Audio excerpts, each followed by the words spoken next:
Une fermeture d'usine, ce n'est pas juste une statistique ou un événement isolé. C'est une tragédie humaine.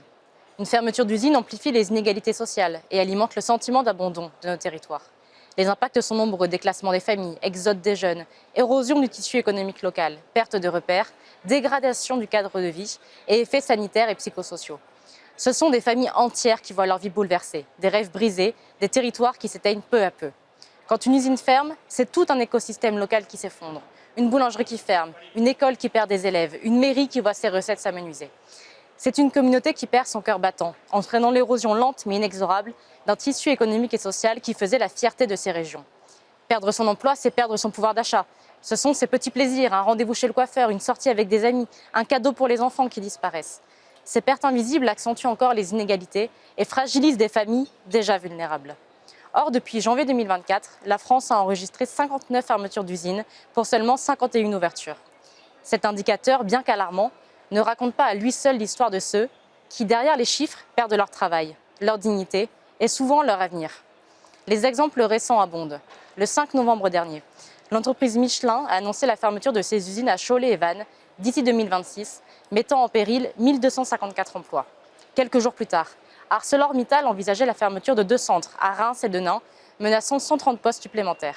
Dans l'Eure, à Eurofan, 25 emplois seront perdus dès janvier 2025, tandis qu'à Olofan, 208 personnes ont été déjà licenciées depuis 2024. Et la liste ne cesse de s'allonger. Bosch en Haute-Savoie, Marelli à Argentan, PPG en Côte d'Or ou encore Cotel dans le Rhône. Les grands noms comme ExxonMobil, Stellantis, IBM, Bosch à Rodez et General Electric suivent cette même trajectoire, supprimant des centaines, voire des milliers de postes. Dans l'Isère, depuis le 23 octobre dernier, les salariés de la plateforme chimique Vencorex sont en grève illimitée, mais ont peu d'espoir de trouver un repreneur pour assurer la pérennité du site. Partout, c'est le même scénario: des fermetures brutales, des vies bouleversées, des territoires abandonnés. Ces fermetures, loin d'être des événements isolés, témoignent d'une véritable saignée industrielle alimentée par des coûts énergétiques galopants, une concurrence internationale exacerbée et une mutation brutale des secteurs traditionnels. 150 000 emplois industriels pourraient être supprimés dans les prochaines années si l'on ne prend pas la mesure de la crise qui s'annonce. Ce n'est pas un hasard si ces drames se concentrent dans des villes moyennes, là où 65% des sites industriels français sont implantés. Ces territoires déjà fragiles subissent de plein fouet les conséquences de la désindustrialisation. Et cette crise n'est pas seulement française, elle est européenne. L'Europe tout entière est confrontée au défi d'une mondialisation dérégulée, d'une concurrence internationale, souvent déloyale, et d'une transition énergétique mal anticipée.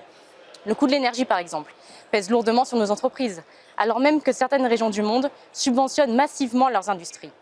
Réindustrialiser la France exige de défendre nos emplois, nos savoir-faire et nos territoires face à une Europe technocratique qui ne se soucie plus des siens. L'industrie est un pilier fondamental de notre souveraineté et de notre cohésion territoriale. Réindustrialiser la France exige plus que des mots. Cela demande un plan ambitieux, cohérent et durable. Il faut accompagner les territoires les plus touchés, moderniser les infrastructures, encourager l'innovation et investir dans l'emploi local. Mais la réindustrialisation n'est pas seulement un projet économique, c'est un véritable projet de société. Chaque usine préservée, chaque emploi sauvé, c'est une victoire pour nos territoires, pour nos familles, pour notre dignité collective. Ensemble, en défendant la souveraineté de nos nations dans une Europe qui protège, faisons le choix de l'ambition et de la solidarité. Faisons de l'industrie le moteur d'une renaissance européenne durable et humaine. L'enjeu dépasse l'économie. Il s'agit de redonner au travail sa place centrale, de restaurer notre autonomie économique et d'assurer une équité territoriale. Chaque usine qui reste ouverte, chaque emploi sauvegardé est une victoire pour le collectif. Ensemble, engageons-nous pour bâtir une industrie solide, durable et respectueuse de nos provinces.